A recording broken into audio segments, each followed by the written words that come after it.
એકાગ્રતા અને ધ્યાન એ વિષય પર આપણે 132 ચર્ચાઓ કરી છે અને આપણે જોયું છે કે જીવનના પ્રત્યેક ક્ષેત્રમાં જો સફળતા મેળવવી હોય, રમતગમતના ક્ષેત્રમાં હોય કે ભણવાનું કાર્ય હોય, ભણાવવાનું કાર્ય હોય, શિક્ષકનું કાર્ય હોય, વિદ્યાર્થીનું કાર્ય હોય, બિઝનેસનું કાર્ય હોય, ધંધાનું કાર્ય હોય, ઓફિસનું કાર્ય હોય, દરેક ક્ષેત્રમાં સફળતાનું રહસ્ય છે મનની એકાગ્રતા. અને આ મનની એકાગ્રતા દ્વારા એક્સલન્સ, આજે એક્સલન્સની વાતો જે ચાલે છે, ગ્લોબલાઇઝેશનનો જમાનો છે, ઝીરો ડિફેક્ટની વાત ચાલે છે, તો ક્વોલિટીની વાત ચાલે છે, ક્વોલિટી ઓફ વર્ક. આ બધા માટે જે એક્સલન્સ જરૂરી છે, જે નિપુણતા જરૂરી છે, એ માટે મનની એકાગ્રતા અત્યંત આવશ્યક છે. પણ સાથે સાથે જો એક્સલન્સની સાથે એક બીજું પરિમાણ જો એમાં નહીં જોડાય તો પછી એ એક્સલન્સ આપણને આત્મહત્યા તરફ દોરી જશે. એની પણ આપણે વાત કરી હતી અને એટલા જ માટે કહ્યું હતું કે સાથે સાથે મનની શાંતિ જો નહીં હોય તો ફક્ત બાહ્ય એ નિપુણતા એક્સલન્સ એને દ્વારા આપણું સ્ટેન્ડર્ડ ઓફ લિવિંગ તો વધશે, સફળતા, બાહ્ય સફળતા મળશે, પણ જો સાથે સાથે મનની શાંતિ નહીં હોય તો પછી આપણને કાં તો આત્મહત્યા તરફ દોરશે, જેવું આજે ડેવલપ્ડ કન્ટ્રીઝમાં, વિકસિત દેશોમાં થઈ રહ્યું છે, અથવા તો સાયકિયાટ્રિક પાસે જવું પડશે. કેટલી બધી નવી મેન્ટલ હોસ્પિટલ ખુલી રહી છે જાપાનમાં. તો સાથે સાથે ધ્યાન એની આવશ્યકતા છે આ મનની શાંતિ માટે. અને આ મનની શાંતિ એ આપણે અત્યારે શોધી રહ્યા છીએ બાહ્ય પદાર્થોમાં. કન્ઝ્યુમરિઝમની વાત કરી હતી આપણે, ઉપભોક્તાવાદ, કે કેટલા બધા પદાર્થો, આજે કેટલી બધી વસ્તુઓ બજારમાં આવી ગઈ છે, રોજ નીત નવી વસ્તુ આવે છે. કેટલાકને તો બડી મોટી સમસ્યા થઈ ગઈ છે. જેમ કેટલાક લોકોને સમસ્યા છે ખાવા પીવાની સમસ્યા, કે ખાવાનું નથી મળતું. 50% લોકો ગરીબી રેખાની નીચે છે, એ લોકોને શું ખાવું એ સમજમાં નથી આવતું. એવી જ રીતે બાકીના જે લોકો છે એમાંથી ઉપરના ભાગના 10% લોકો એવા છે વિશ્વમાં જે લોકોને ખબર નથી પડતી શું ખાવું. આ લોકો પાસે કંઈ ખાવાની વસ્તુ નથી એટલા માટે. અને આ જે બાકી 10% લોકો છે, એટલી બધી વેરાયટીઝ આવી ગઈ છે ખાવાની કે એમાં શું ખાવું શું ન ખાવું. એવી જ રીતે વસ્ત્રોમાં કેટલાક લોકો પાસે પહેરવા માટે વસ્ત્રો નથી, બીજાની પાસે ચોઇસનો પ્રોબ્લેમ છે. કેવી રીતે સિલેક્ટ કરવું? રોજ નવા નવા ડ્રેસ આવે છે. હજી ગઈકાલે ખરીદું, આજે આઉટડેટ થઈ ગયું, લ્યો નવી ફેશન આવી ગઈ. 700 રૂપિયાનો સૂટ ગાયબ, ખતમ થઈ ગયો, બેકાર થઈ ગયો, નવી ફેશન આવી ગઈ છે. રોજ નવી નવી શું પહેરવું. એટલી બધી ચેનલ્સ, પહેલાં 1-2 ચેનલ હતી, બરાબરથી ટીવી જોતા હતા, કે જે પીરસતા હતા એ લઈ લેતા હતા. હવે એટલી બધી ચેનલ્સ આવી ગઈ. પહેલાં તો સારું લાગતું હતું, પણ હવે એટલી બધી ચેનલ્સ કે કઈ લગાવવી એ ચિંતા કરવામાં જ દિવસ વયો જાય છે. એટલી બધી ચેનલ્સ હજી આવી જ રહી છે, નવી ચેનલ્સ. તો બાકીના કેટલાક લોકોને આ સમસ્યા છે, દરરોજ નવી એ કન્ઝ્યુમરિઝમ.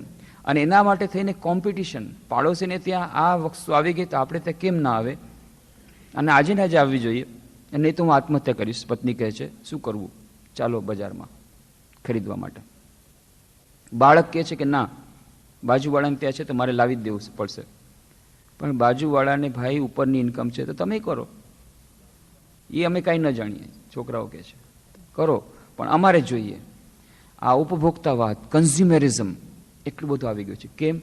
કારણ કે આપણે અત્યારે એમ જ વિચાર કર્યા છે કે જે સુખ શાંતિ છે બાહ્ય પદાર્થોમાં છે. એટલા જ માટે કબીરનું આ ગીત સાંભળ્યું, મોકો કહાં તો ઢૂંઢે બંદે મેં તો તેરે પાસ મેં. આજે જો કબીર હોત આ બધું ગણાવત. આજે જો કબીર આ ગીત લખત કે ભાઈ નહીં રહું મેં ટીવી મેં, નહીં રહું મેં ડ્રેસ મેં, આ બધું લખત, કે બાહ્ય પદાર્થોમાં શાશ્વત સુખ, શાશ્વત શાંતિ પણ નથી, અને જે આપણે શાંતિ જે ટકી શકે એવી શાંતિ પણ નથી, અને સાચી શાંતિ પણ નથી. એ શાંતિ એવી છે થોડાક વખત માટે આવે છે, સાથે સાથે ઈર્ષા લાવે છે, દ્વેષ બુદ્ધિ લાવે છે. જો તમને કદાચ 5 મિનિટ માટે તમે બેઠા ધ્યાનમાં, અને ધ્યાનમાં જે મનની શાંતિ મળી, એ ધ્યાનની શાંતિ એવી છે કે જે તમે કોઈ પાસેથી ખૂંચવી લેતા નથી. કેમ? કારણ કે અંદરથી આવી છે. બાકી બધી જાતની સુખ અને શાંતિ એ બહારથી ખરીદેલી છે, અને એટલા માટે જ્યારે આપણે સુખ શાંતિ ખરીદીએ છીએ તો બાકીના કોઈના ભાગે ઓછી આવે છે, જેને કારણે દ્વેષ બુદ્ધિ વધી જાય છે. બે બાળકો હોય અને એમાંથી જો એક જ રમકડું હોય તો એ રમકડું એક બાળકને મળે તો બીજું બાળકનું રમકડું એને તો સુખ શાંતિ મળી ગઈ, એ પણ ટેમ્પરરી, જ્યાં સુધી રમકડું તૂટ્યું નથી ત્યાં સુધી. પણ બીજા બાળકને એ જ વખતે દુઃખ થઈ ગયું કે મને રમકડું ન મળ્યું. બહારની સુખ શાંતિમાં આ એક બીજી સમસ્યા છે કે લિમિટેડ છે, એ સીમિત છે એ વસ્તુઓ, અને એને કારણે જ્યારે આપણે સીમિત વસ્તુઓ દ્વારા સુખ શાંતિ પ્રાપ્ત કરવા માગીએ છીએ એની સાથેનું જે રિએક્શન આવે છે કે બીજાને એ ન મળ્યું, એને કારણે પણ આપણી સુખ શાંતિમાં આઘાત પહોંચે છે. અમસ્તી પણ એ સુખ શાંતિ તો કાયમી તો હતી જ નહીં, જે થોડી ટેમ્પરરી હતી એ સુખ શાંતિમાં પણ રિએક્શન થયું. દ્વેષ, બીજાનું દ્વેષ બુદ્ધિના આપણે શિકાર બન્યા, બીજાના ઈર્ષા બુદ્ધિના શિકાર બન્યા, અને આવી રીતે એ સુખ શાંતિ જે બાહ્ય પદાર્થો પર છે એ કાયમી નિવડતી નથી. જ્યારે આપણને ખબર પડે છે કે શાશ્વત સુખ અને શાશ્વત શાંતિનો સ્ત્રોત આપણા મનની અંદર છે, ત્યારે જ આપણે ધ્યાન માટે તૈયાર થઈએ છીએ. તો પહેલાં તો આપણે વિચાર કરવો પડશે કે આપણને સુખ શાંતિ જોઈએ છે કે નહીં, અને જોઈએ છે તો કેવી શાંતિ જોઈએ છે. જે શાંતિ આપણને હંમેશા માટે ટકી રહે એવી શાંતિ જોઈએ છે કે ટેમ્પરરી જોઈએ છે? જે શાંતિ ફક્ત આ જીવનમાં ટકી રહેવી જોઈએ છે કે આ જીવન જે આપણું મૃત્યુ પછીનું જીવન એ માટે પણ શાંતિ આપણને મળે એવી જાતનો પ્રયત્ન કરવો છે? જો એવી જાતનો પ્રયત્ન કરવો હોય તો પછી આપણે પરિશ્રમ કરવા માટે તૈયાર રહેવું પડશે, એની કિંમત ચૂકવવા માટે તૈયાર રહેવું પડશે. કેમ? કારણ કે એ જે મનની શાંતિની વાત થઈ, કબીરે તો કહી દીધું, ખોજોગે તો અભી મિલુંગા પલભર કી તલાશ મેં. અરે ભાઈ, તમે પલભરની તલાશની વાત કરો છો, અમે તો દરરોજ એક કલાક બેસી જઈ, નથી મળતી. તો કબીર માટે પલભર કી તલાશ છે. આપણા માટે એ પળ ક્યારે આવશે એ પણ હજી ઘણી વાર છે. આવશે એક પળમાં જ, પણ એ પળને આવવા માટે હજી વાર છે. ત્યાં સુધી આપણને નિયમિત દીર્ઘકાળ સુધી અભ્યાસ કરવો પડશે, એની કિંમત ચૂકવવી પડશે. ખોજોગે તો અભી મિલુંગા પલભર કી તલાશ મેં, કહી દીધું કબીરે, તો બહુ સુંદર, એક વાક્યમાં પતી ગયું. પણ આપણે કેટલા વર્ષોથી અભ્યાસ કરીએ છીએ તેમ છતાં પણ આ શાંતિ મળતી નથી. એનું કારણ છે જે આપણે કહ્યું હતું કે વારંવાર સ્વામીજી કહે છે કે આપણા મનમાં જે વિભિન્ન સ્તરો છે મનના, કોન્શિયસ માઇન્ડ, ચેતન મન, સબકોન્શિયસ અથવા અનકોન્શિયસ માઇન્ડ, અચેતન અથવા અવચેતન મન, અને સુપર કોન્શિયસ માઇન્ડ, અતિચેતન મન. તો આ જે અચેતન મન, અનકોન્શિયસ માઇન્ડમાં પૂર્વજન્મના ઘણા બધા સંસ્કારો રહેલા છે. એનું શુદ્ધિકરણ કરવું પડશે. જ્યાં સુધી એનું શુદ્ધિકરણ નહીં થાય ત્યાં સુધી એ શાંતિ નહીં મળે. અને એ શુદ્ધિકરણની પ્રક્રિયા એક બે દિવસની નથી. ચેતન મનની પ્રક્રિયા તો બહુ સીધી છે, આપણને લાગે છે કે મેં બરાબર છે, પણ જ્યારે આપણે શુદ્ધિકરણની પ્રક્રિયા પ્રારંભ કરીએ છીએ ત્યારે અંદરના રાક્ષસો ભેગા થાય છે, ઉત્પન્ન થાય છે, અને એ સ્ટેજમાંથી આપણે પસાર થવું પડે છે. એટલા જ માટે કઠોપનિષદની વાત કરી, ઉત્તિષ્ઠત જાગ્રત પ્રાપ્ય વરાન નિબોધત, કે ઉઠો જાગો, અને આ જ્યાં સુધી આ મનની પૂર્ણ સુધી નથી પ્રાપ્ત થતી, આ જે મનની શાશ્વત શાંતિ પ્રાપ્ત નથી થતી ત્યાં સુધી મંડ્યા રહો, કારણ કે હજી ઘણું આગળ વધવાનું છે. લાંબી પ્રક્રિયા છે. ફક્ત 132 જ ચર્ચાઓ થઈ છે કે દરરોજ ધ્યાનનો અભ્યાસ કરવો પડશે. ફક્ત અઠવાડિયા આવવાથી પણ નહીં, દરરોજ ધ્યાનનો અભ્યાસ કરવો પડશે, નિરંતર, દીર્ઘકાલે નિરંતર સત્કાર્યો સેવિતો દ્રઢભૂમિ. કેમ? અંદરની પ્રક્રિયા જ આવી છે. જે સ્વામી વિવેકાનંદનું ઉદાહરણ આપણે આપ્યું હતું, ઘણા વિદ્યાર્થીઓ પણ પૂછે છે, એમના માટે પણ એ જ છે, શિક્ષકો પૂછે છે, એમના માટે પણ એ જ છે. જવાબ તો એક જ છે કે સમય લાગશે. જે મનની એકાગ્રતા મેળવવાનો પ્રયત્ન કરવા માટે મન જેટલું શુદ્ધ હશે એટલું આપણું મન એકાગ્ર બનશે, એ વાત આપણે કરી હતી. અને આ મનની શુદ્ધિકરણની પ્રક્રિયા એ સરળ તો નથી જ, અને એ મન તરતો તરત આપણું શાંત નહીં થાય. એના માટે આપણે તૈયાર રહેવું પડશે, ધૈર્યપૂર્વક અભ્યાસ કરવો પડશે, પણ ફળ અવશ્ય મળશે. સ્વામીજીએ જે ઉપમા આપી હતી કે આપણું મન કેવું છે કે એક વાનર જેવું મન છે. વાનર સ્વભાવથી ચંચળ, એવી રીતે આપણું મન સ્વભાવથી ચંચળ છે. અને પછી એ વાનરે દારૂ ઢીંચ્યો, એટલે એ વાનર તો સ્વભાવથી ચંચળ હતો, ખૂબ કૂદકા મારી રહ્યો હતો. પછી દારૂ ઢીંચ્યા પછી હજી વધુ કૂદકા મારવા માંડી ગયો. એમાં બાકી હતું તો એક વીછીએ ડંખ માર્યો, એટલે હજી વધુ ઉછળવા માંડી ગયો. એમાં હજી બાકી હતું તો એમાં એક ભૂત સવાર થઈ ગયું એના માથામાં, એટલે બસ પછી તો જુએ એની ઉછળકૂદ. સ્વામીજી કહે છે આપણું મન એવું જ છે, વાનર જેવું, સ્વભાવથી ચંચળ.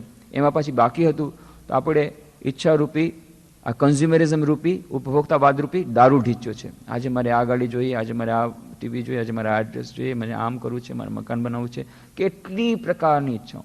આ ઈચ્છાઓ રૂપી દારૂ ઢીચ્યો એટલે વધુ મન ચંચળ થયું. એમાં બાકી હતું ઈર્ષ્યારૂપી વીછીએ ડંખ માર્યો. આ મારાથી કેમ આગળ વધી ગયો, આ મારાથી કેમ આગળ વધી ગયો, ઈર્ષ્યારૂપી વીછીએ ડંખ માર્યો. એમાં બાકી હતું તો અહંકારરૂપી ભૂત, જાણતા નથી અમે કોણ છો, અહંકારરૂપી ભૂત સવાર થઈ ગયું. એટલા માટે આવા ચંચળ મનને વશમાં રાખવું અત્યંત કઠિન. એના માટે દીર્ઘકાળ સુધી પ્રયત્ન કરવો પડશે. એકાગ્રતા માટે મનની શુદ્ધિ આવશ્યક છે. મનની શુદ્ધિ માટે આહારની પણ વાત થઈ. યુક્તાહાર વિહારસ્ય યુક્ત ચેષ્ટસ્ય કર્મસુ યુક્ત સ્વપ્નાવબોધસ્ય યોગો ભવતી દુઃખા. અને આહાર સમપ્રમાણમાં લેવો પડશે અને સારો આહાર લેવો પડશે. ઘણા વિદ્યાર્થીઓ કહે છે કે મનની એકાગ્રતા નથી આવતી તો શું કરવું? તો સરળ ઉપાય છે, એવી વસ્તુ ન કરવી જેનાથી મનની એકાગ્રતા ભંગ થાય છે. અરે આમાં તમે નવું શું કીધું? એવું ન કરવું જેનાથી મનની એકાગ્રતા ભંગ થાય છે, જેનાથી મન અશાંત થાય છે, જેનાથી મનની એકાગ્રતા દૂર થઈ જાય છે, મન ચંચળ થઈ જાય છે, એવી વસ્તુઓથી દૂર રહેવું. ત્યાર પછી ધીરે ધીરે સમજે છે. કહેવાનો અર્થ શું છે? કહેવાનો અર્થ એ છે કે હમણાં તમે 3 કલાક જે ટીવી જોવો છો થોડુંક ઓછું કરો. પણ એ તો અમે જાણીએ છીએ પણ કરી નથી શકતા. મુખ્ય વાત એ છે. શિક્ષકોની શિબિર થઈ હતી હમણાં 16 અને 17 બે દિવસ, અને ત્યારે શિક્ષક ભાઈ બહેનો મેં એ જ વાત કરી કે ઉત્તમ શિક્ષક બનવાની કળા અને તેનું વિજ્ઞાન, એના વિશે હું કંઈ બોલવા નથી માગતો, કારણ કે તમે બધું જાણો છો, કંઈ ન જાણતા એવું નથી. મુખ્ય વાત એ છે કે જાણીએ છીએ પણ એ આ પણ આવી જાય છે. જાણીએ તો છીએ પણ વિદ્યાર્થીઓ પણ જાણે છે કે આપણે મનની એકાગ્રતા કેવી રીતે ભંગ થાય છે, પણ આપણે બધા જ્ઞાન પાપી છીએ. બધાની, સાધકોની પણ એ જ અવસ્થા છે, આપણા બધાની એ જ અવસ્થા છે. તે મેં ઉદાહરણ આપ્યું હતું કે રામકૃષ્ણ મઠ મિશનના 10મા પરમાધ્યક્ષ પૂજ્ય વીરેશ્વરાનંદજી મહારાજ હતા ત્યાં બેલુર મઠમાં, અને અમે લોકો ત્યારે ટ્રેનિંગ સેન્ટરમાં હતા. તો પહેલાં સંન્યાસ દીક્ષા અહીંયા આપે રામકૃષ્ણ મિશનમાં, એની પહેલાં 9 વર્ષ કે 10 વર્ષ એ ટ્રેનિંગ લેવી પડે. એમાં જે પ્રથમ 5 વર્ષ હોય, 4 વર્ષ હોય પ્રોબેશનરી પીરિયડ, એમાંથી 2 વર્ષ ત્યાં બેલુર મઠમાં ટ્રેનિંગ લેવી પડે, 2 વર્ષ ટ્રેનિંગ સેન્ટરમાં જવું પડે. તો એ 2 વર્ષ જ્યારે અમે ટ્રેનિંગ સેન્ટરમાં હોઈએ ત્યારે દરરોજ પ્રેસિડેન્ટ મહારાજને, અમારા અધ્યક્ષ મહારાજને પ્રણામ કરવાનો પણ અવસર મળે. અને વર્ષમાં એકવાર અમારા વખતમાં કમસે કમ એવો હતું કે એક દિવસ અમે વર્ષમાં ત્યાં બેસતા, અને એ વખતે તમારે જે પૂછો એ પૂછો, એકદમ હૃદયની વાતો થતી, ઇનફોર્મલ મીટિંગ પ્રેસિડેન્ટ મહારાજ સાથે. તો એ રીતે અમે લોકો બેઠા હતા બધા બ્રહ્મચારીઓ, ત્યારની વાત છે, આજથી લગભગ 13-14 વર્ષ થઈ ગયા હશે. તો ત્યારે પૂજ્ય મહારાજશ્રીને અમે કહ્યું, તો મહારાજશ્રી સમજાવી દેતા, જુઓ કાર્ય અને પૂજા સાથે સાથે ચલાવવા પડશે. વર્ક ઇઝ વર્શિપ, શિવ જ્ઞાનથી જીવ સેવા, એ સિદ્ધાંત જો તમે અપનાવશો તો પછી તમારે કોન્ફ્લિક્ટ નહીં રહી કે કામ કરવું પડે છે એટલા માટે સાધના નથી થતી, એવા તમે બહાનાબાજી નહીં કાઢો. તો કાર્ય અને પૂજાને પરિણત કરો, શિવ જ્ઞાનથી જીવ સેવા, આત્મનો મોક્ષાર્થમ જગત થાય છે, એને ધ્યાનમાં રાખો. આવી રીતે બધી વાતો થઈ હતી. ત્યારે એક બ્રહ્મચારી કહે, મહારાજ આપ તો જે વાત કરી બધી સાચી છે, અમે આ બધું જાણીએ છીએ પણ આચરણમાં નથી લાવી શકતા, મુખ્ય સમસ્યા એ છે. ત્યારે મહારાજશ્રી કીધું, ઓહો, હસતા હસતા કહ્યું, વાત એમ છે, અચ્છા સાંભળો, એક વાર્તા સાંભળો. 4 દારૂડિયા હતા. 4 દારૂડીમાંથી ભેગા થયા રાતના. હવે દારૂના નશામાં હતા. એક દારૂડિયા કીધું, ચાલો આપણે એક રમત રમીએ. હું એક કામ કરું છું, હું મરી જાઉં છું અને તમે લોકો મને ઠાઠડીમાં નાખો અને મને ઉપાડીને લઈ જાઓ સ્મશાન ઘાટ, રામ બોલો ભાઈ રામ કરીને, મજા આવશે. હવે ઠાઠડી લાવ્યા, ઠાઠડીમાં આને મૂક્યો. હવે 3 જણા હતા કે ચોથું ઉપાડવાળો ક્યાં, ત્યાંથી જોયું એક દારૂડી જતો, એ ભાઈ અહીંયા આવ, તું આમાં સાથે આવી જા. એટલે ચોથા દારૂડિયાને પકડ્યો. 4 દારૂડિયા ઠાઠડી ઉપાડી પેલાને ઉપર સુવાડ્યો અને રામ બોલો ભાઈ રામ કરતા કરતા રાતના અર્ધરાત મધરાતે નીકળ્યા કલકત્તાની બજારમાં. હવે કલકત્તામાં 2 સ્મશાન ઘાટ છે, ઇલેક્ટ્રિક ફર્નેસ ત્યાં છે, એક કેવડા તલા અને એક નીમ તલા, 2 સ્મશાન ઘાટ છે. હવે આ લોકો જાય છે, એક ચોરસ 4 રસ્તા ઉપર આવ્યા, 4 રસ્તા ઉપરથી 2 દારૂડિયા કે છે હાલો હાલો કેવડા તલા ચાલો, તો આ તરફ ખેંચે છે, આ કે છે ના ના ચાલો નીમ તલા ચાલો, આ બીજા 2 રસ્તા આ તરફ ખેંચે છે. હવે થોડીક વાર આમ જાય, થોડીક વાર આમ જાય, આમ હોલક ડલક થવાથી ઉપરવાળાનો બિચારીની હાલત ખરાબ થઈ ગઈ. એટલે પછી આનાથી રહેવાયું નહીં, એટલે બેઠો થઈ ગયો મળદું કે એલા ભાઈ તમે લોકો રસ્તો ખબર નથી પડતી રાતના, બરાબર ચાલો, માયા તકલીફ થાય છે. તો કે અમે કેવડા તળા નીમતલાનો રસ્તો નથી જાણતા. કે મને તો બધાની ખબર છે, નીમતલાનો રસ્તે હું જાણું છું, કેવડા તળાનો રસ્તે હું જાણું છું, પણ હું શું કરું, હું તો ત્યાં મરેલું છું, કેવી રીતે બોલું, હું તો મળદું છું, કેવી રીતે તમને બતાવું, મળદું છું. તો આવી રીતે આપણી અવસ્થા છે, આપણે મળદાનું ભાન કરીને બેઠા છીએ, એટલા માટે આપણે જાણીએ છીએ પણ કરી નથી શકતા, અમલમાં નથી લાવી શકતા. આ જ મુખ્ય વાત છે. તો વિદ્યાર્થીઓ પણ જાણે છે કે ટીવી જોવાથી, એવા પિક્ચર જોવાથી એમને મનમાં ચંચળતા આવે છે, મને એકાગ્રતા ભંગ થાય છે, પણ એનાથી એ દૂર રહી શકતા નથી. શિક્ષકો પણ જાણે છે કે શું શું ન કરવું જોઈએ જેનાથી ઉત્તમ શિક્ષક બને, પણ એવું આચરણમાં લાવી શકતા નથી. સાધકો પણ જાણે છે. તો વાત એમ છે કે આ જે જાણવા છતાં આપણે નથી કરી શકતા, એનું કારણ શું છે? સાયકોલોજીકલ રીઝન એનું છે. એનું મનોવૈજ્ઞાનિક કારણ એ છે કે આપણે આપણા પૂર્વજન્મના સંસ્કારોથી દોરવાઈએ છીએ. આપણું મન આપણા હાથમાં અત્યારે નથી. બલાદિવ નિયોજત. અર્જુન પૂછે છે શ્રી કૃષ્ણ ભગવાનને કે આ શું છે, કે માનો જેમ કે બળજબરીથી જાણે આપણને આમાં નાખી દે છે. આ બળજબરીથી જાણે એમાં જોડાય છે. આપણે નથી, શ્રેય અને પ્રેયની વાત છે. આપણને ખબર છે શ્રેય આપણા માટે શું છે, પણ પ્રેય તરફ મન જાય છે. કારણ શું છે? પૂર્વજન્મોના સંસ્કારો, જેને કારણે આપણે જાણવા છતાં પણ એ એકાગ્રતા ધ્યાનનો અભ્યાસ કરી શકતા નથી. તો ઉપાય શું છે? 2 ઉપાય છે. એક તો આપણે રડતા રડતા બેસી પડીએ, રડવા માંડીએ. શું થાય? મારું મન તો બહુ જ ખરાબ છે, મારા પૂર્વજન્મ સંસ્કારો બહુ ખરાબ છે, મન ચંચળ છે, અને આ સંસ્કારોને કારણે મન હવે જ્યાં આપણે અભ્યાસ કરવામાં લાગતો નથી, અને હાય હાય કરીને છાતી પીટીએ. આ એક જ રસ્તો છે. બીજો ઉપાય છે કે બીતી તાહી બિસાર દે આગે કી સુધ લે. જે થઈ ગયું થઈ ગયું, જવા દો, થઈ ગયું. આપણે આ જે આપણા મનના સંસ્કારો કોણે ઉત્પન્ન કર્યા? આપણા પોતાના કર્મોએ. જે કંઈ સંસ્કારો ઉત્પન્ન કર્યા છે આપણા મનમાં છે, એ બધા સંસ્કારોનું નિર્માણ મારા પોતાના કર્મોએ કર્યું છે. કર્મોની છાપ મનમાં સંસ્કાર રૂપે પડે છે. એની આપણે વિસ્તૃત વાત કરી હતી કે જ્યારે કોઈ પણ આપણે કામ કરીએ છીએ ત્યારે એમાં 2 પ્રકારના ફળ મળે છે. એક છે વિપાક રૂપે કર્મ ફળ આવે છે બાહ્ય જગતમાંથી, વૈશ્વિક એનું ફળ હોય છે, અને બીજું ફળ હોય છે આંતરિક, આપણા મન ઉપર એની અસર પડે છે સંસ્કારમાં, કર્મ બીજ રૂપે એ આવે છે, અને કર્મ બીજ રૂપે ત્યાં એમાં છુપાઈને બેઠેલું હોય છે. તો સંસ્કાર રૂપે એની અસર પડે છે. તો આ જે સંસ્કારો, એનું નિર્માણ મારા પોતાના કર્મો દ્વારા થયું છે. જે થઈ ગયું થઈ ગયું, હવે એમાં તો કંઈ કરી નહીં શકું. પણ જો મારા સંસ્કારોનું નિર્માણ મારા પોતાના કર્મો દ્વારા થયું હતું, એનો અર્થ છે મારા પોતાના કર્મો દ્વારા હું બીજા નવા સંસ્કારોનું નિર્માણ કરી શકું છું. આ છે કર્મનો સિદ્ધાંત. આ કર્મનો સિદ્ધાંત જાણવો અત્યંત આવશ્યક છે, જેની આપણે વાત કરી હતી. સાધકો માટે અત્યંત આવશ્યક છે, જે લોકો એકાગ્રતા ધ્યાનનો અભ્યાસ કરે છે એના માટે આવશ્યક છે, વિદ્યાર્થીઓ માટે આવશ્યક છે. ઘણા વિદ્યાર્થીઓ બાહ્ય રીતે પણ અંદર રીતે કહે છે કે આપણું મન એકાગ્ર નથી, આપણું મન શાંત નથી, મનમાં અશાંતિ ખૂબ છે. આ મનની અશાંતિ આવી ક્યાંથી? જો મેં કોઈનું બુરું કાર્ય કર્યું હશે તો બહારથી મારી પાસે ઘણી બધી ફેસિલિટી હશે, બધું હશે, હું કદાચ 7મા માળની બિલ્ડિંગમાં 7મા માળે ડનલપના ગાદલા પર હું સૂઈશ, પણ ગમે એટલી ટ્રેન્કલાઇઝર્સ લેવા છતાં મને ઊંઘ નહીં આવે. આ છે કર્મનો સિદ્ધાંત.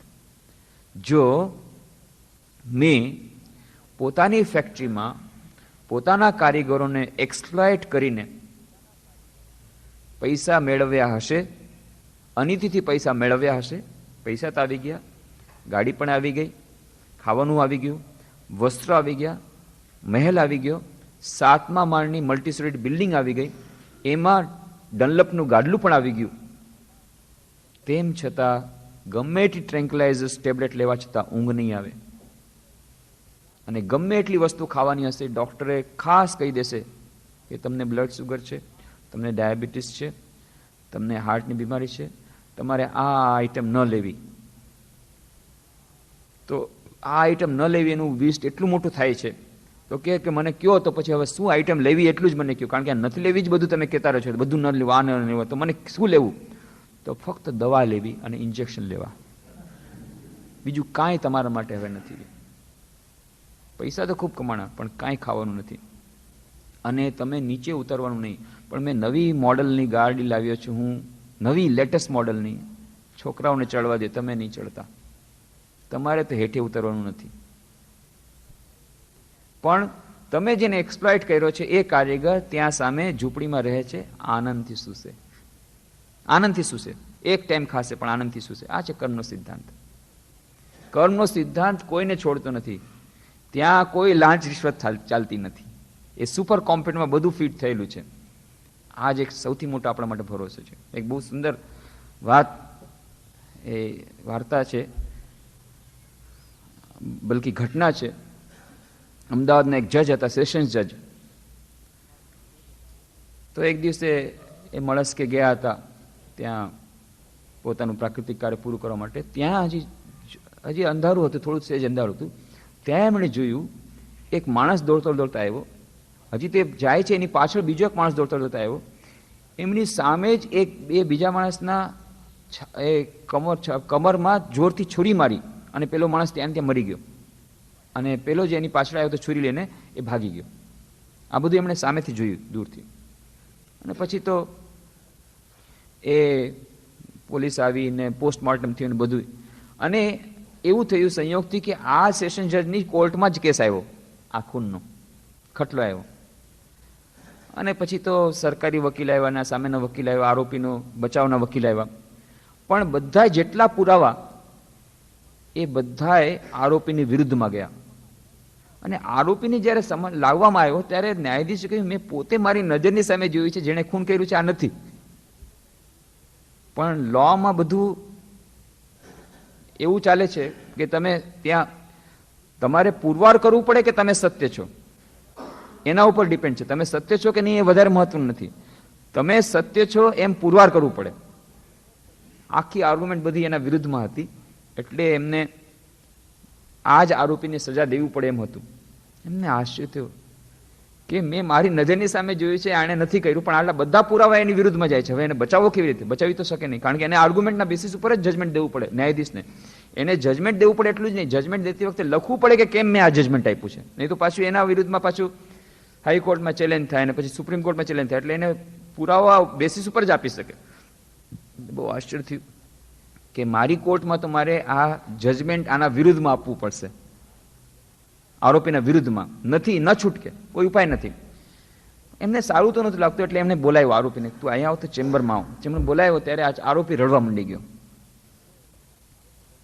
કે સાહેબ સાચું કહું છું, મેં આ ખૂન નથી કર્યું. કે તું સાચું કહે છે? તો કે હા. કે મને સમજમાં નથી આવતું કે હું શું કરું, કે મને પણ ખબર છે તે આ ખૂન નથી કર્યું. ત્યારે આરોપી એકદમથી ચોંકી ગયો. તમને કેવી રીતે ખબર પડે? કે હા મને ખબર છે તે ખૂન નથી કર્યું. એટલે આ તો આરોપી હજી વધારે રડવા માંડી ગયો, સાહેબ મને બચાવો, સાહેબ મને બચાવો.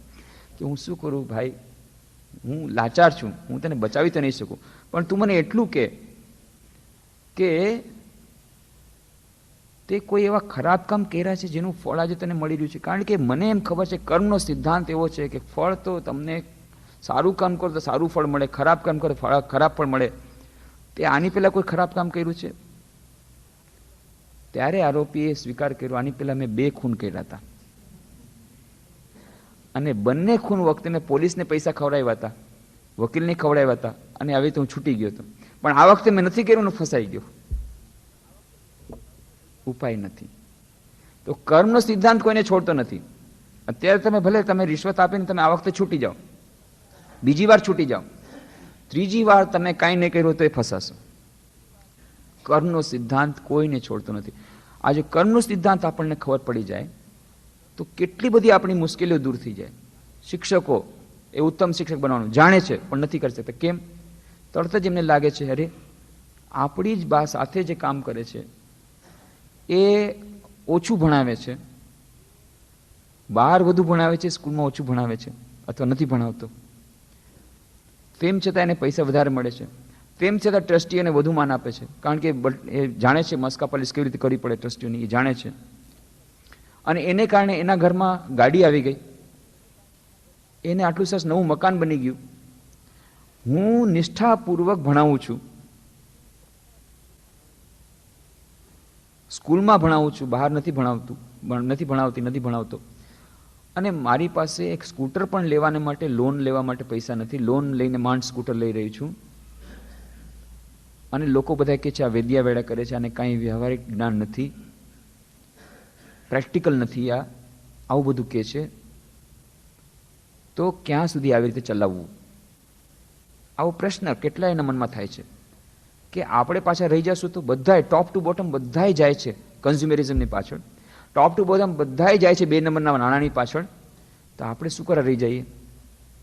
યશવંતભાઈ શુક્લા એ જ વાત કરી કે શિક્ષકો પણ જેમ વિચાર કરશે કે બાકી બધાએ તો હાથ નાખી દીધા છે અંદર 2 નંબરના નાણામાં, અને શિક્ષકો કહે છે આપણે પણ પાછા ન રહી જાય, આપણે પણ નાખીએ, તો પછી આ સમાજ નહીં સુધરશે. કારણ કે સમાજને બાકી બધા માણસોને સમાજ બનાવે છે પણ સમાજને શિક્ષકો બનાવે છે.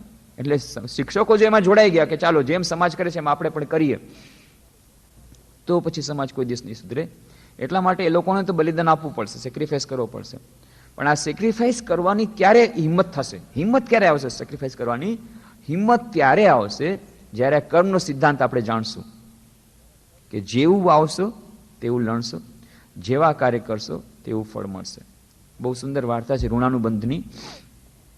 એક શેઠ હતા, તો એ શેઠજી કાશીમાં રહેતા હતા અને ખૂબ ગરીબાઈથી ઉછેરાતા, પણ ખૂબ પૈસો, પછી મોટા ઝવેરી થઈ ગયા, ખૂબ પૈસો એકઠો કર્યો. એક દિવસે બીજા કોઈ રાજમાં ગયા રાજાને ઝવેરાત દેવા માટે, ત્યાં ઝવેરાત ને બધા ઘરેણાને બધું આપી દીધું, અને પાછા આવતા હતા તો એના બદલે એની સોનામહોરો મળી ગઈ. એ સોનામહોરો લઈ અને પાછા આવતા હતા રથમાં આવતા હતા, ત્યારે બપોરના સમય એમણે જોયું રસ્તા પર એક સાધુ જઈ રહ્યો છે. તેમને થયું કે અરે આટલે ભર બપોરમાં સાધુ જઈ રહ્યો છે, ચાલીને જઈ રહ્યો છે, ખાલી પગે જઈ રહ્યો છે, મુંડિત મસ્તક છે, ઉપરથી પરસેવના ટીપા જઈ રહ્યા છે, બિચારો થાકેલો હશે. એટલે શેઠજી કે રથને રોકો. પછી કે સાધુ બાવા તમે થાકી ગયા હશો તો મારા રથમાં બેસો, આ તરફ તમારે જવું છે? તો કે આભાર, જરૂર હું આવીશ કરીને બેઠા. કે ખરેખર હું થાકી ગયો હતો, બહુ સારું કર્યું આપે મને નિમંત્રણ આપ્યું. તો કહ્યું કે તમે મને રોકાવી શકત મારો રથ, કહી શકત કે મારે જવું છે? તો કે ના, હું આપને તકલીફ આપવા નથી માંગતો. કેમ? કદાચ જો આપના રથમાં જગ્યા હોય કે ન હોય મને ખબર નથી, કદાચ આપની ઈચ્છા હોય કે ન હોય, અને આપને મને ના પાડવી પડે એની તકલીફ હું દેવા નહોતો માંગતો. મને એમ હતું કે આપને જો ઈચ્છા થશે મને બોલાવશો. તો સાધુ બાવન બેસાડ્યા. પણ આપે જ્યારે મારા ઉપર આટલો ઉપકાર કર્યો છે, હું આપનો ઉપકાર નહીં ભૂલું, હું આ ઋણ ચૂકવીશ. એટલે શેઠજી મનમાં હેસા, આ વળી સાધુ, એના પાસે છે શું? કાંઈ નથી હાથમાં. સાધુ પાસે શું હોય? કાંઈ કરતા કાંઈ નહીં, અને કે મારું ઋણ ચૂકવીશ. એટલે મનમાં હેસા. પૈસાનો ગર્વ હતો જ. થોડેક દૂર આગળ જઈ ગયા. હવે આગળમાં એવો રસ્તો આવ્યો, અત્યંત સાંકડો રસ્તો. એ રસ્તામાંથી એક જ ગાડું રથ જઈ શકે. અને જ્યાં અંદર ગયા ત્યાં જોયું કે એક ગાડું ફસાઈ ગયું હતું, એનું એક પૈડું ત્યાં બહારની નાલીમાં એ ખાડામાં ફસાઈ ગયું હતું. હવે આ ગાડું, એમાં ગુણીઓ ભરેલી હતી અનાજની. ગાડું જ્યાં ખસે નહીં ત્યાં સુધી રથ આગળ વધે નહીં. આ ગાડાવાળાએ આજીજીપૂર્વક વિનંતી કરી કે મને આ જરા ગાડું કાઢી દો ને ખાડામાંથી. ત્યારે શેઠજી ખૂબ ગાળો આપી. તમે લોકો બેવકૂફ, મૂરખ, આટલો બધો માલ શું કરવા લેવો જોઈએ, બળદ ઉપર આટલો અત્યાચાર કરો છો, આમ છે તેમ છે, રસ્તા પર ચાલતા નથી આવડતું, આમ કરીને ખૂબ ગાળો આપી. પણ હવે શું થાય, જવું તો જલ્દી જલ્દી. એટલે સારથીને કીધું આના બધી ગુણો ફેંકી દેવાની, ગુણો ફેંકી અને ગાળાને હટાવ, ફેંક અને જલ્દીથી કર.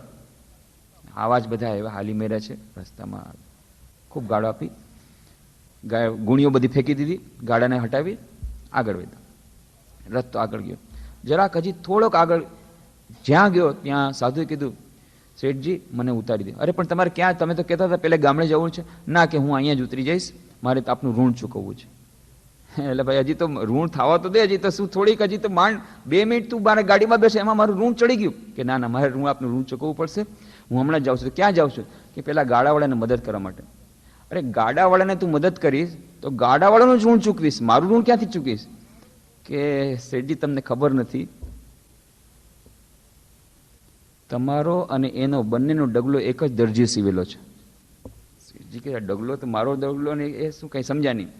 કે ડગલો એટલે આ આપણા જે કાંઈ બુદ્ધિ, મન, દેહ છે એ બધાએ કર્મરૂપી દરજીએ સીવેલો છે અને એ કર્મોથી આપણે બધા બંધાયેલા છીએ. એક જ દરજીએ તમારો ને એનો ડગલો સીવેલો છે, એટલે એનું ઋણ સ્વીકારવાથી તમારું ઋણ સ્વીકારાઈ જશે. એમ કરીને નીચે ઉતર્યા સાધુ બાબા. શેઠજી તો કંઈ સમજ્યા નહીં, ભાઈ ગાળગા.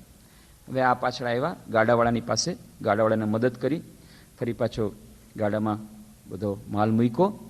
અને ગાડાવાળો તો કહેવા લાગ્યો, સાધુ બાબા જુઓ તો આજકાલના માણસો કેવા થાય છે, કે મેં કાંઈ નહોતું કર્યું છતાંય મને ગાળો આપીને પછી મને મદદ ન કર્યા. તમે ન આવ્યા હતું તો આજે આખી રાત મારે આમ જ બેસવું પડત.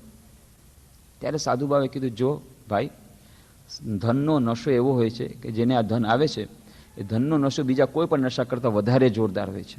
એમાં માણસ ભાન ભૂલી જાય છે. એટલે એ તને ગાળો આપી, પણ એનું તારે ખોટું નહીં લગાડવું. અને આ વાત જ એમ છે, માણસના મનમાં અભિમાન જ એવું હોય છે. એ અભિમાન જ્યારે આવે છે ત્યારે પોતાની મેળે ગાળો નીકળી જાય છે. અને આ અહંકાર જ્યારે આવે છે ત્યારે આપણને ભાન નથી રહેતું. એટલે સામેવાળો આપણને જ્યારે દુઃખ થાય ત્યારે વિચાર કરવાનું કે સામેવાળાને આપણે દુઃખ પહોંચાડીએ છીએ કે નહીં. જેવી રીતે આપણને દુઃખ થાય છે એવી રીતે સામેવાળાને પણ દુઃખ થાય છે. એ વાત જો યાદ રહીએ તો કોઈ દિવસ આપણે આવી રીતે ન કરીએ. ત્યારે ગાડાવાળાને વિચારે, વાત તો સાચી છે, હું પણ નશામાં હતો, મને પણ ઇન્કમ હતી, એટલે મેં નાના ભાઈને હજી આજે સવારના ખૂબ જોરદાર ડોઝ આપ્યો હતો નશામાં, એ અહંકારના નશામાં. વાત સાચી છે. ના, હવેથી હું નહીં કરું. સાધુ બાબા તમે મને મહાન પાઠ આપ્યો. હવે કોઈ પણ હું કામ કરીશ ત્યારે આ કામની અસર સામેવાળા પર શું થશે, અને મને જેવું લાગે છે સારું એવું જ હું બીજાને કહીશ. જેમ મને કડવા વેણ નથી ગમતા એમ હવે હું કડવા વેણ કોઈને નહીં કહું. કારણ કે આ સિઝનના કડવા વેણ મને એટલા બધા લાગ્યા કે હવે મને ખબર પડી છે કે જો મને આટલું દુઃખ થાય છે તો મારા નાના ભાઈને કેટલું દુઃખ થયું છે આજે સવારે. એટલે હવે હું કડવા વેણ નહીં કાઢું. સાધુ બાબા તમે બહુ સુંદર પાઠ આપ્યો. થોડેક હજી આગળ ગયા છે ગાડામાં, ત્યાં તો જોયું નીચે અંદર એક સોનામોની મોટી થેલી પેલા રથમાંથી પડી ગઈ હશે ઉતાવળમાં. અરે આ તો પેલા શેઠજીની થેલી છે. ગાડાવાળાએ કીધું, શેઠજીની થેલી તો શું હું રાખી લઉં? ના ના ના, હમણાં જ સાધુ બાબાએ આપ્યું છે, હમણાં જ કીધું છે કે આપણે સામેવાળાનો હંમેશા વિચાર કરવો જોઈએ. અત્યારે એ શેઠજી કેટલું રડતા હશે, આ થેલી એની ખોવાઈ ગઈ, આખું ને આખી એની આખી ઇન્કમ. મારે જો મારી થેલી ખોવાઈ જાત તો મને કેટલું દુઃખ થાત. ના ના ના, મેં આજે નવો પાઠ સમજ્યો છે, સામેવાળાનો વિચાર કરો. એટલે હું શેઠજીની થેલી આપે. સાધુ બાબા મને એનું એડ્રેસ આપો. સાધુ બાબાએ એડ્રેસ આપ્યું. કાશીમાં કાળભૈરવ પાસે આ શેઠજી રહે છે. તરતો તરત ગયો બનારસમાં. આ તરફ શેઠજી જ્યારે આવ્યા ત્યારે એમના મિત્ર કહેતા હતા, તમે ક્યાં ગયા હતા? તમારા માટે હું રાહ જોઈ રહ્યો છું. કેમ? અરે બહુ મુસીબતમાં પડ્યો છું. શું થઈ ગયું? અરે ભાઈ શું વાત કરું, રાજાએ મને કીધું હતું, કોન્ટ્રાક્ટ આપ્યો હતો કે આટલું અનાજ તમે જો આપશો તો જ તમને આટલા રૂપિયા મળશે, ને રાત સુધીમાં પહોંચાડવાનું હતું. મેં ગાડાવાળાનો મોકલો છે, ગાડું હજી સુધી આવ્યું નથી. મારી ઇજ્જત આબરૂના કાંકરા થઈ જશે. ને જેટલા વેપારીઓ છે બધાએ પોતાનો માલ દબાવીને બેસી ગયા છે, બધાને ખબર છે. હવે અત્યારે કાં તો મારે રૂપિયા આપો, જેથી આ વેપારીઓએ એટલો ભાવ વધારી દીધો છે એ તેની પાસેથી મારે ખરીદવું પડશે. કારણ કે ગાડાવાળો આવ્યો નથી. ગાડાવાળો ક્યાંથી? તો કે પાટલીપુત્રથી આવવાનો. પાટલીપુત્રીથી હું આજે આવ્યો, એક ગાડુવાળો હતો તો ખરો, રસ્તામાં મને મળ્યો હતો. હા, લાંબા લાંબા વાળ છે, હા, કાળો કાળો, હા હા, કાળો કાળો, નાક ચપટું, હા નાક ચપટું. અરે એ જ ગાડાવાળો તો હતો. એનો તો માલ મેં ફેંકી દીધો અને ગાડાને હસડી દીધું. અરે એ ગાડાવાળાને માટે થઈને મારું અત્યારે ખતમ થઈ જશે. તમે મિત્ર થઈને આવું કામ કર્યું, મારું આખું ભવિષ્ય અંધકારમાં નાખી દીધું. અરે ભાઈ, મને ખબર હતી કે આ તારો ગાડાવાળો છે તો થોડી હું કરત. મને શું ખબર કે આ ગાડાવાળો તારી સાથે સંકળાયેલો છે, તારો ગાડાવાળો છે, નહીં તો હું તને મદદ કરત, એને જલ્દી લઈ આવત. અરે હવે શું થાય? તો કે એમ કે એક કામ કરો, તો મને કમસે કમ પૈસા તમે ઉધાર આપો તો બીજી થાય. પૈસા ખમો, પૈસા લેવા ગયો સોનામોરો. સોનામોની થેલી ક્યાં? અરે રથમાં સોનામાની થેલી હતી. રથ બોલાયો સારથીને, સોનામાની થેલી. થેલી નથી. થેલી નથી એટલે જરૂર તે જ કંઈક બદમાશી કરી છે. થેલી હતી, ક્યાં ગઈ? કાઢ કાઢ કાઢ. સારથી કે ભાઈ મને થેલી ખબર નથી, તમે જ રાખી તેને, મને તમે કહો છો? હું કાંઈ ન જાણું. ખૂબ માર માર્યો. બોલ થેલી ક્યાં રાખી?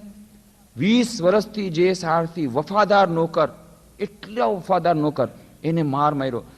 છેવટે પોલીસને બોલાવ્યો, પોલીસમાં આપ્યો. પોલીસે આંધળી કોટરીમાં નાખીને ખૂબ માર માર્યો. સ્વીકાર કર, સ્વીકાર કર. કે મેં નથી લીધું, ક્યાંથી સ્વીકાર કરું? ત્યાં તો આ ગાડાવાળો આવ્યો શેઠજીની પાસે. શેઠજી, આ સોનામાની થેલી આપની છે? હા આપની. અરે આ રસ્તામાં પડીથી લેવો છો. અને શેઠજીના આંખમાંથી આંસુ છે. અરે રે રે, તું દેવતા છે કે તું શું માણસ છો? મેં તને આટલી ગાળો આપી અને આ સોનામાની થેલો, તું આટલી મોટી સોનામાની થેલો, કોઈ પણ આવું કામ ન કરે. સોનામાની મળે, કોણ એને છોડે? આટલો તું ઈમાનદાર, ફક્ત ઈમાનદાર નહીં, તું આટલો સજ્જન કે મેં તને આટલી ગાળો આપી અને તું મને સોનામોર પાછી દેવા આવ્યો. ખરેખર તું દેવતા છો? કે દેવતા હું નથી, હું તો રાક્ષસ જ હતો. જો આ કામ ગઈકાલે હોત તો આ ગઈકાલે મેં સોનામોર બધી પચાવી પાડત. પણ મને સાધુ બાબાએ બહુ સુંદર શિક્ષા આપ્યું છે કે જો આપણા સૌના જે ડગલા છે એ બધા એક જ દરજી સીવેલા છે. હે ડગલા? દરજી? પાછા આ જ વાત સાધુભાઈઓ મને કરી હતી. દરજીને ડગલા એ વળી શું છે? કે આ જે કર્મરૂપી જે દરજી છે એના દ્વારા આપણા ડગલા સીવેલા છે. તમે ને હું બધા કર્મ ઋણાનું બંધનથી બંધાયેલા છીએ. તો આ તમે રાખો.